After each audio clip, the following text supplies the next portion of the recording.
In the future, I see your digital agent calling customer service, talking to an AI agent within the company you're calling, and getting your issues resolved. So it'll save you time and you can focus on more important stuff.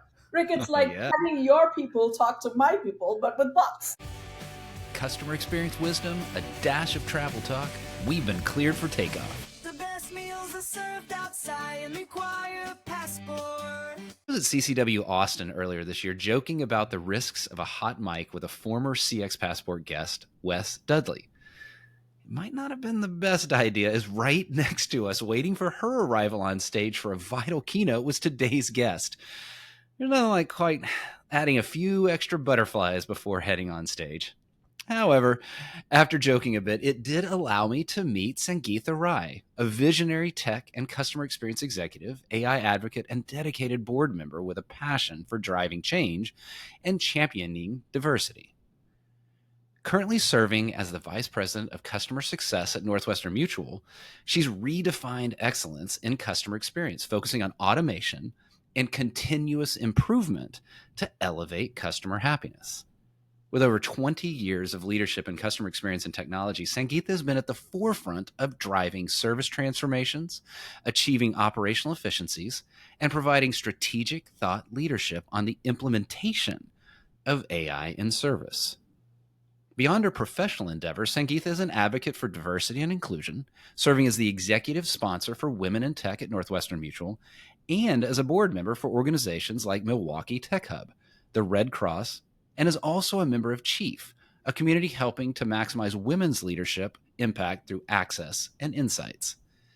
A sought-after TEDx speaker, Sangeetha shares her expertise on AI, customer experience, AI and leadership, and inspires audiences worldwide.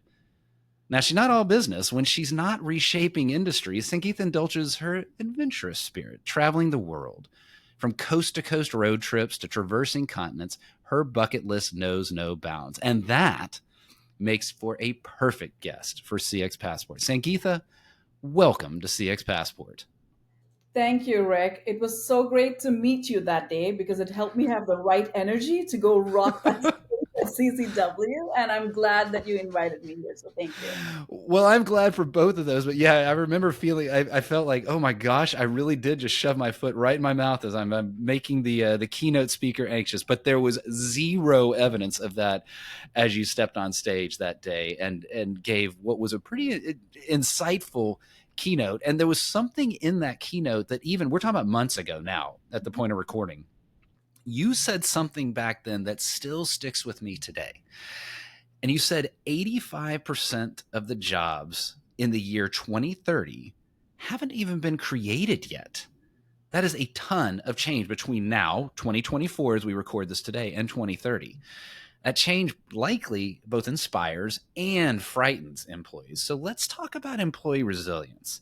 What does all this change you're describing mean to employees, and how can they develop that resilience? It's a great question. And let's talk about what all of this change means to employees first, right? So 85% of jobs in 2030 haven't been created yet. And that stat can be both exciting and frightening at the same time.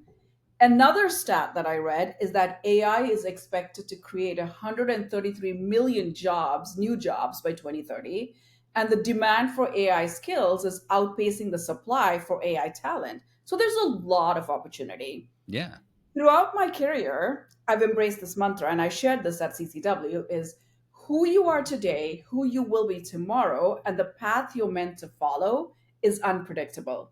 Change is the only constant, and your success depends on how well you adapt to the change.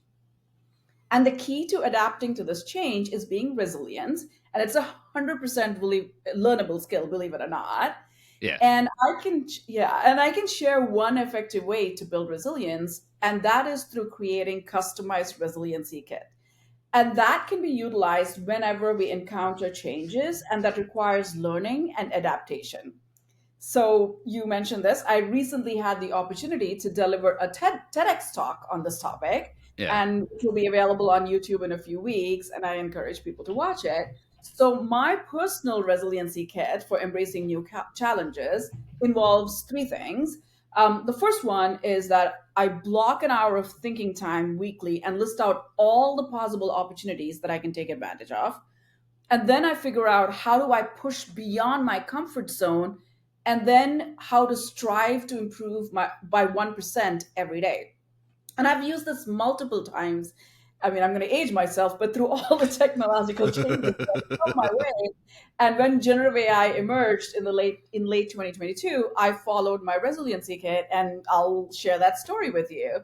So the first one point was like sitting down and laying out all of the possibilities, right, of all the opportunities. So the thing that I had to say was, no one is an expert on generative AI. I had the opportunity to become a thought leader and a speaker of Gen AI in service. And then the next opportunity was to work on use cases on how generative AI can make user experience and agent experience better and so on. So I laid out those opportunities. And the second thing was pushing beyond my comfort zone. And I had to really think about this and say, what can I do to push myself beyond my comfort zone and also educate myself? So Mhm. I pushed myself to do this talk on how to fearlessly navigate the world of AI, and for which I had to do a ton of research and learn because I had to navigate this world myself. And I did this speech. And then I signed up my team for a generative AI POC within my company. And after I did that, I was like, okay, now the third piece is how do I improve myself by 1% every day?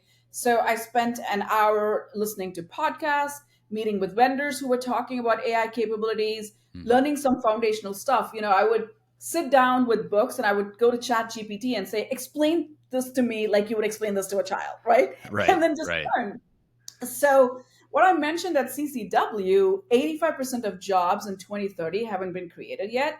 It's a reminder that my job didn't exist 20 years ago and likely won't exist 20 years from now.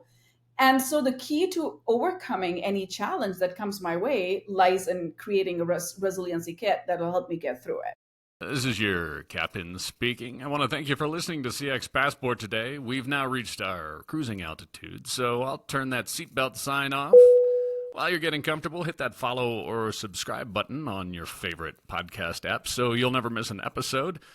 Love it if you'd tell a friend about CX Passport, leave a review so others can discover the show as well. Now, sit back and enjoy the rest of the episode. Sangeetha, I like that. I like the customized resiliency kit. And what I really appreciate about it is this idea that it's open-ended, that there's not this okay, it's only for this type of use. It's for a technology use, or for it's a skill set over here type use. It is whatever change is coming your way. Here are the steps that can help you build that resiliency as you go through with that customization. I'm curious because I talked about open ended, but you're talking about 2030, which isn't that far away. So I'm somewhat curious about the fact we're in this world where AI is no longer new, right? It is, and heck, AI has been around for decades. We know that. But even the recent advances of generative AI, it is not this new and unknown concept. It's not a surprise. We do know that there's still this whole set of untapped opportunities. Knowing that you've got this deep passion for AI for serving customers, notice I use that word, and you did too, serving Yes. customers. What's coming next? How will customer experience change in the future with AI?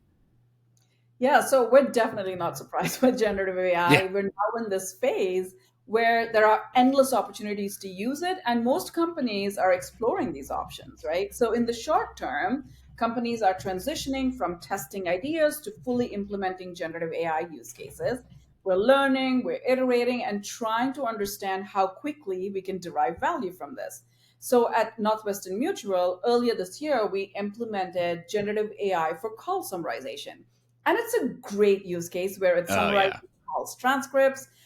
It summarizes them automatically, saving the agent time, and they're more present on the calls with the customers. And that's what we were talking about, with serving the customers, being present, Yeah. right? So it used to take our agents about 2 to 4-ish minutes to finish the after call work. So we completed the POC and we rolled it out to the whole team. And since it's new and still evolving, we're starting to see some initial advantages, such as decrease in average handle time. But like any new technology implementation, it's going to take some time to derive that full value. Sure. And in the future, I see your digital agent calling customer service, talking to an AI agent within the company you're calling, and getting your issues resolved. So it'll save you time and you can focus on more important stuff. Rick, it's Oh, like, yeah. having your people talk to my people, but with bots. Oh, and I've seen some early evidence of, I've seen a lot early conversations around exactly what you're describing, and I've seen some early evidence of that. My example is not exactly what you're saying, but the idea of having Google Voice call a restaurant and make your reservations for you, so that you're not even, and we'll get into even just calling reservations, but having Google Voice interact with the digital reservation booking system and just being done with it. That you just ask your assistant, hey, I want to take my wife out somewhere nice at 7 o'clock on Friday. Book me something. And when Right. we get there, I can see that world of basically robot customers being served by robot employees, and what that looks like is going to be really interesting. Yeah, for sure. The that brings up a little bit of a question that I've asked other guests as well. Mhm. And it's this idea of what I just described as exciting. Hey, go book something nice for me and my spouse, right? That's easy. That's Yeah. simple. Restaurant reservations is a great example for digital. Yeah. But when it's a truly complex travel scenario, when it's something that is a flight disruption, or God forbid, a life insurance claim, Yeah. I, I don't necessarily want a digital solution. So how do you balance that digital promise and the humanity that is required in experiences like that? Yeah, in the future, I definitely see, to your point, an AI assistant making my reservations and also taking it further, checking traffic, real Yeah. time updates on weather conditions, telling me when to leave, calling me an Uber, texting my friends when about to leave. But what I don't see is the AI agent having that warmth, that trusted conversation on behalf of me with my friends. Mhm. So both human and AI possess this unique strengths that complement each other, and it's not substituting but augmenting, right? So for example, at Northwestern Mutual, we have multiple contact centers, and for contact centers that support our websites or technology help desks, we can use generative AI. Mhm. But when it comes to supporting claims for the death of a loved one or a disability, it needs more of a human touch. And for the first time this year, at Northwestern Mutual, we did this research on consumer sentiments on the topic of AI and financial planning. And the general sentiment is aligned. The human component to financial planning is critical to our consumers. And Mhm. to give you an example, according to Northwestern Mutual's Planning and Progress study, the research shows that people trust humans far more than AI alone across most of the core elements of financial planning, from creating a retirement plan to asking a financial question to managing Mhm. budget. But the survey also found that Americans are largely comfortable with financial advisors using AI tools for planning related tasks like fraud detection, analyzing data, Yeah. predicting future trends, and so on. So the takeaway is, while there's no doubt that AI can improve customer experience, it's critical to identify the right use cases and regularly gather insights from the voice of the customer feedback to ensure that it's working for you and it's not working against you. Yeah. And Sangeetha, that's the theme that I'm hearing. And I'm encouraged to continue to hear that, because I think what we heard more when generative AI and others came out more publicly, again, it's not new, but it's perhaps just more widely known, was it was all about how do we digitize, how do we cut, how do we effectively dehumanize. And the pendulum has definitely swung away from that and more into the how can it supplement the human to be better? How can the supplement the human to offload anything that doesn't need a human touch, and then allow them to embrace that pure play humanity when that humanity element is needed. I sincerely hope that there is not a day, at least in my lifetime, that I see a digital solution for a life insurance claim, as you bring up, right? That needs to be an empathetic human to human conversation. Let's stop talk about this tech for a little bit. I got to get to the travel thing here, Sangeetha, because you and I, when we talked before the show, had mentioned these long road trips, and you've even told me that you've been to 37 U.S. states. I'm curious, what are some of the most memorable moments from those trips, and how have they influenced your approach to customer experience and even your AI approach? Yeah, so I've spent a significant amount of time traveling for work and for fun. Mhm. So when the pandemic hit, it became difficult for us to stay indoors confined. And Mm. there was, lack of social distancing among some people in our social circle, and that led my family and me to embark on a series of road trips. So over the course of 2 years, we had the opportunity to explore 37 states, and it was Nice. like 75 days across four separate journeys. So now these trips, Nice. they taught us like valuable life lessons, and that hold relevance beyond our travel experiences. So two things that I'll share that kind of helped me with the CX and how I handled generative AI Mhm. POCs are: one is embracing flexibility, and the second thing was calculated risk taking. So embracing flexibility, just let me share a little bit about that one. Yeah. So on our one of our memorable trips was a 25-day cross country drive from New Jersey to Seattle, and we Whoa. had yeah, it was amazing. And so we had hotels booked, and we planned the entire drive, and we discovered the importance of remaining open to unexpected opportunities. We took detours and explored places that were not initially part of our plan, like little waterfalls or little pastures where we fed burros. Nice. Or one of my Yeah. favorite detours, and it wasn't planned, was this little India in the middle of nowhere in West Virginia. So, Nice. All right. so applying this to the world of CX and AI, it's important for us to maintain a flexible mindset. So, for example, in CX and AI, the ultimate objectives for us may be improving customer experience, enhancing agent productivity, and achieving cost savings. But if we embrace flexibility, we may discover unique opportunities to delight our customers while we work towards our overall objectives. So, Mhm. that's one. And the second one was taking calculated risks. Going on trips during the pandemic, it required a lot of careful planning and risk assessment. So, Yeah. so you can imagine. So to make sure the family was safe, we took precautions during our hotel stay. So I called all of the hotels that we stayed in, and I said, give us rooms that hadn't been stayed in for 2 to 3 days. Hmm. And we also carried the supply box in our car. And we had this 10-minute routine where we would walk in and spray all the switches and everything. Oh, We wow. had Okay. disposable pillowcases. So, and we only did outdoor activities and we wore masks. So, what this allowed us to do was we enjoyed our trip and we did not fall sick in any of those trips over Nice. 75 days, right? So, as we navigate this world of CX and Gen AI, where there's uncertainties and risks that exist, it's crucial that we implement with caution. So, at Northwestern Mutual, one of the precautions and best practices we've taken is we established this AI council, and it's a group that consists of leaders from security, infrastructure, risk, compliance, and others.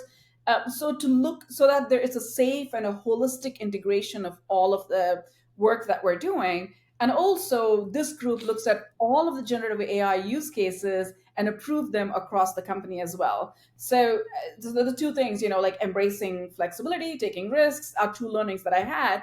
And I've been actually to 49 states, and Okay. All right. yes, and North Dakota is left. So if anyone has tips on what to do there, that'll be my next destination.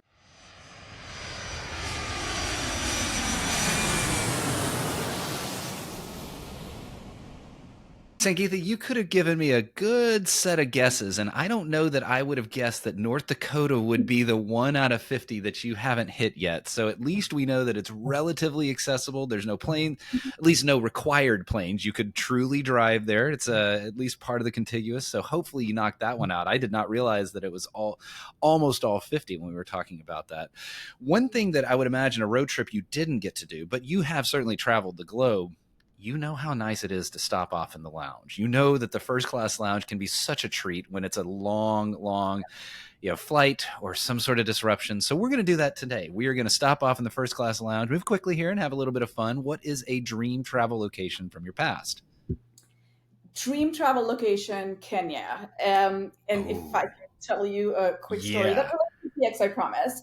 So, one, it was a life changing experience because it taught me about empathy towards animals and respecting their environment. but it also taught me a really good CX lesson on a siloless experience. So bear with me here, I'll share the story. So I had the best dinner of my life, and it wasn't the food. So, we visited Kenya with my family, my parents, my sister, her family, and we decided to do this private dinner. And it was in the middle of the savannah, and there was beautiful string lights to guide us to our table. The servers were Nice. attentive and polite. The chefs prepared these really good dishes for us. It was very reasonable. And then the Maasai came, the people of Kenya. They sang and they danced with us, and it made it one of the most memorable dinners of my life. And the reason is because it was seamless end to end for my 9-year-old son, 40-year-old me, and my 70-year-old dad. And Nice. I didn't have to worry about what tools they used to cook, how they coordinated between the different Yeah. departments, and all of that. So the key takeaway that I would apply to CX is that customers compare us with the best of the best. They're not going to give us a pass because we're in a specific industry or a specific country. The Mhm. customers' needs are diverse, and they want personalization, and they don't care about the silos within our companies. To them, we're one unified organization, and they just want their problem solved. They want to have an experience that is seamless and that is handled Yeah. holistically. Boy, you had me at just the Kenya story, right? The first class lounge is about just, hey, you had me. That sounds awesome. I will find out what tour company you used and all that kind of stuff because I want to perhaps do that Definitely. trip myself. I love the CX application there. And that is something that's so true about travel is how much we can learn about just customer experience in general, empathy, and all of the categories by taking ourselves out of our zone and going wherever that may be. Where is that can I say it this way? Where is that next wherever it will be? Or maybe if not next, what is that dream travel location that you've not been to yet? It is a dream, and it is next. We're going in December. I am Oh, intrigued by Antarctica, and oh, so I good. go there this year. So it's got this, untapped beauty and limited interactions with Yeah. the world. It's exciting. And then we're talking about, we are talking about cutting edge technologies like generative AI and other things. And there's a lot that we can learn from nature as well, and that's what's Mm. exciting. And Rick plus penguins. Who doesn't like? Yes, yes, yes. That is my favorite animal is the penguin, and so you and I are very symbiotic, or we have a similar shared interest there. Listeners know that I've said this a couple times, viewers as well. So, Sangeetha, you have some homework that it is a requirement now that you've mentioned that, and that homework is see if you can find me a CX Passport guest in Antarctica. Because that's the one continent that I've not had on CX Passport. So find some scientist, somebody there that is willing to be on the show, and then I will have all 7 continents. So selfishly, I've given you homework. Definitely. We'll keep going with the lounge here. What is a favorite thing of yours to eat? I'm from this little coastal town of Mangalore in South Mm-hmm. India. So if you go to an Indian restaurant and they serve chicken ghee roast, try it. Not all Okay. restaurants serve it. My mom makes the best ghee roast, but I've tried it in some restaurants and they make it pretty good as well. Okay, I like that. That's certainly a favorite thing. I can see that, and that sounds really good to me. You mentioned your mom. I'm going to go the other direction. What is something growing up that you hated to eat, but you were forced to eat as a kid? Yeah, like most kids, I didn't like vegetables. Now, of course, I like them. Mm. So when my son, Nikhil, was younger, he didn't like vegetables either. So I'm very creative. I'm a very sneaky chef. So I puree butternut squash. This is a tip for all parents if you're interested. I puree butternut squash in all of the sauces that I make. I've made brownies with eggplants in them, believe it or not. Wow. But these veggie infused creations are pretty delicious. And so now, of Nice. course, he's a teenager and he knows, but he didn't suspect any of my covert That's awesome. operations for That's a really long. awesome. So not only listeners, viewers, do you get CX insight, you get some travel stories, you get parenting advice as well. So it's the bonus episode today with Sangeetha. I love it. Sangeetha, we're sadly going to have to exit the lounge. So what is one travel item, not including your phone, not including your passport, that you will not leave home without? AirPods. I listen to podcasts everywhere I go. One is AI Breakdown, which is a daily 15-minute overview of what's happening in the world of AI. And the second is the CX Passport, hosted by this guy, Rick Denton.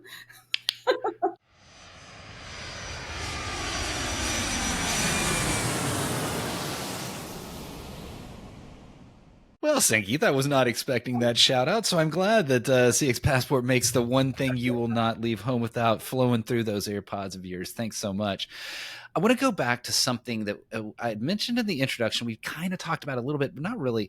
It's you are a champion of inclusion. You're a champion of making sure that all roles are and all backgrounds are a part of the business experience. And you're a massive champion for women in tech. And it shouldn't be a shock for companies to realize how important this inclusion is.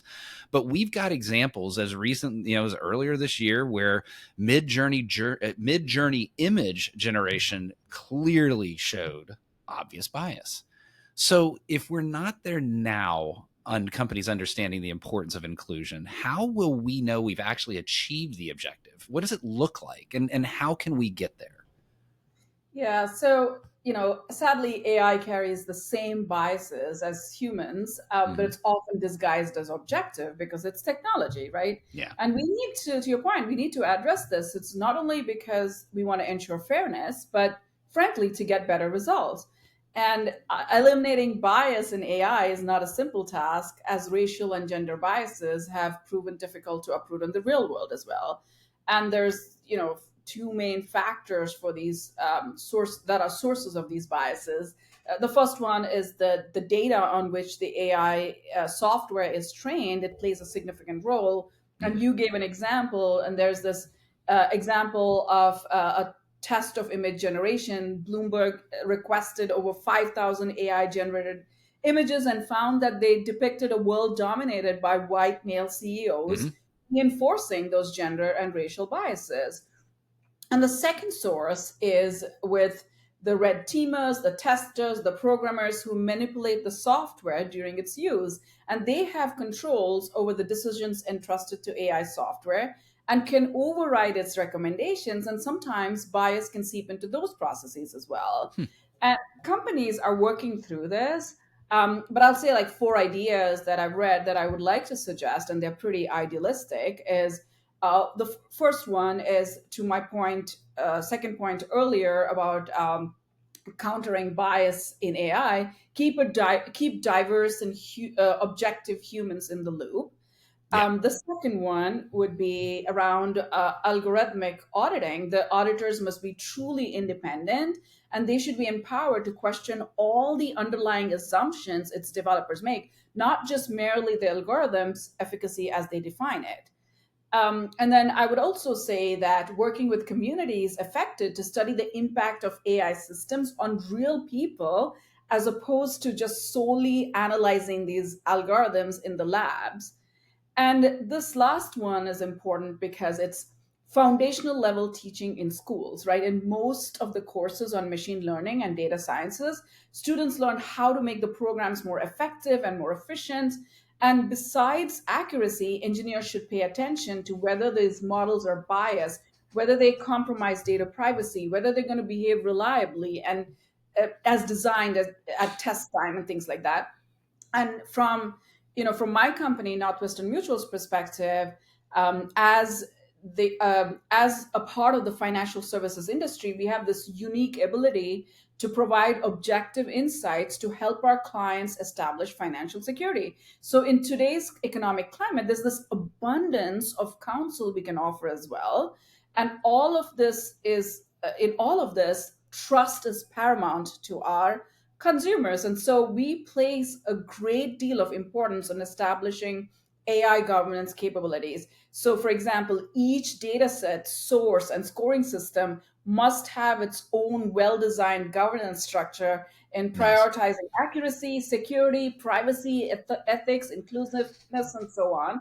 So, we have this responsibility to demonstrate to regulators that our algorithms do not discriminate in pricing based on factors like race. And to answer the second part of your question around what it would look like when we've achieved our objectives around bias in AI, I think that the results will represent the world that we live in. Yeah. And and we're not talking about this topic, right? So I liken it to International Women's Day. So I imagine a world where every day is a celebration of all genders, and we don't need a special day to celebrate and recognize and honor women. So that's what I see the world to be. You know, when you were, yeah, and I love that idea. Like when we've gotten to that point that we're all able to just recognize that we're all different and it's okay, and we just enjoy that diversity and the productivity that comes from that diversity. Going back to some of the things that you talked about, how we are where we are, especially in AI, I heard kind of a couple themes, and one was, well, if you're training a model based off the past, it's going to incorporate the biases of the past in that model. So it just reflects what the biases were in the past. And to solve for that requires a choice. It requires processes. It requires guidelines and guardrails and all these. I think it may have been, and perhaps I'm going to use just look at myself for a second.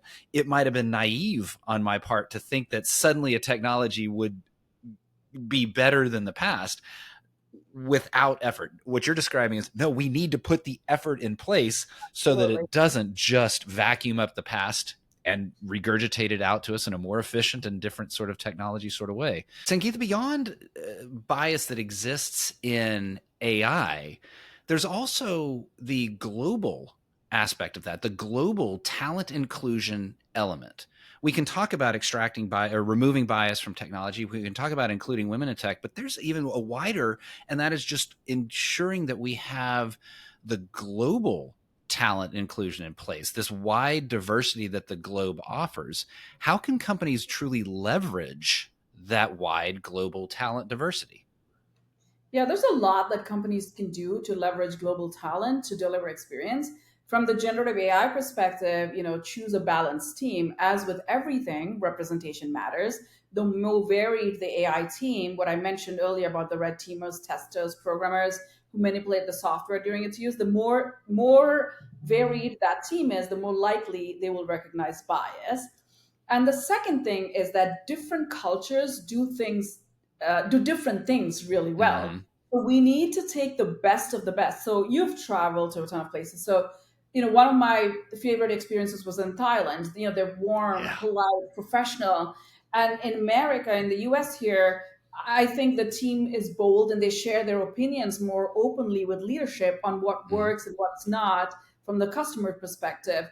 So if we do it right, then what we will experience is a globally representative culture that eliminates the negative and highlights the positives and delivers really exceptional experiences.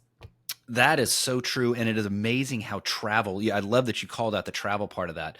Imagine if you were able to combine that warmth I love that you called out the Thais. The Thai sense of hospitality is spectacular with that classic, American boldness or whatever that you want to call. If you blend those two together, what a great, and that's exactly the statement you're making, is that companies, by bringing in that global talent diversity, will find themselves in a more successful position as a result.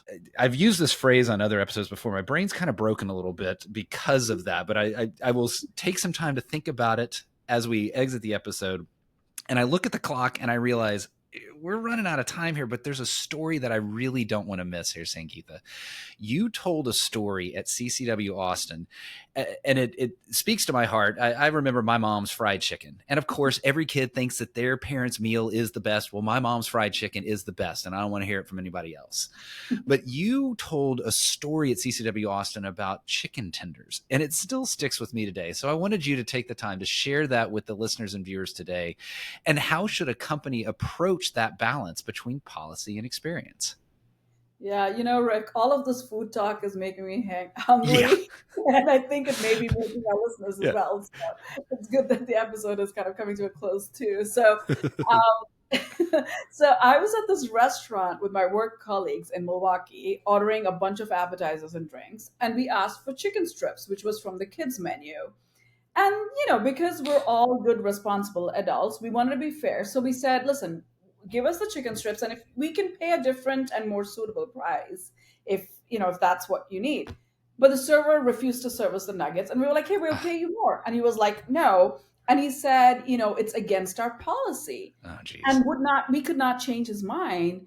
So, and we've all been there before in some form of conversation where it's not logical. Some policies and procedures are irrational and they will carry forward when we implement AI. So, what we need to do, again, this is coming back to the effort that you talked about earlier, we need to empower the customer service agents to do the right thing and also to be the voice of the customer in changing these policies. This, again, goes to the human in the loop piece that I was talking about earlier. Man, I love that we get lessons from fried chicken. Like that alone should be the victory of the episode, that if fried chicken and lesson, we have achieved success. There's a movie from the 70s. I'm not sure if you're familiar with it. I've only barely seen it, but it was one of my dad's favorite. It was Jack Nicholson was the star in it. It's Five Easy Pieces. And there's a particular scene that now that you've told the story again, it reminds me of that story where he was trying to have the restaurant do something different, even though it made complete sense to the customer, but it was absolutely outside of their policy. So there's a little movie one for you. You may want to catch that clip sometime. Sangeetha, I did not. One more time. I didn't hear you. I said, you've given me 2 pieces of homework now. Watch that movie and get Antarctica. Well, it's a long travel to Antarctica. Maybe download the movie. You got some time there. So you're right. Yeah, guests, I promise, if you ever want to be a future guest on CX Passport, there isn't always homework assigned. It's just when someone has something so exciting as an Antarctica trip. I can't pass up the opportunity. Sangeetha, what a great conversation to start, from conversations around technology and how there's going to be this massive shift in what kind of jobs exist, to talking about the necessity of inclusion and diversity and removing bias from that technology, to the lessons of fried chicken. If folks wanted to get to know a little bit more about, your TEDx talks or your approach to customer experience, or just to understand a little bit more about, your thoughts in CX, what's the best way for them to learn more? The best way for them to learn more is to connect with me on LinkedIn.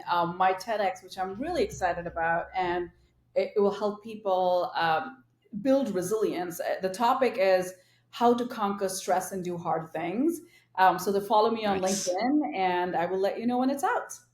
Awesome. And if the timing of it works out and it's already out there, I'll make sure and get that TEDx link in the show notes. If not, make sure you follow Sangeetha. She's a fantastic follow, and you will enjoy learning from her. Sangeetha, I really did enjoy today. It was a wide-ranging conversation, which is the best kind of travel possible.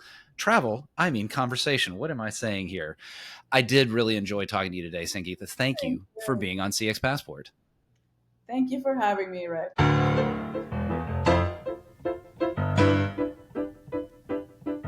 Thanks for joining us this week on CX Passport. If you like today's episode, I have 3 quick next steps for you. Click subscribe on the CX Passport YouTube channel or your favorite podcast app. Next, leave a comment below the video or a review in your favorite podcast app so others can find and enjoy CX Passport too. Then head over to cxpassport.com for show notes and resources that can help you create tangible business results by delivering great customer experience. Until next time, I'm Rick Denton, and I believe the best meals are served outside and require a passport.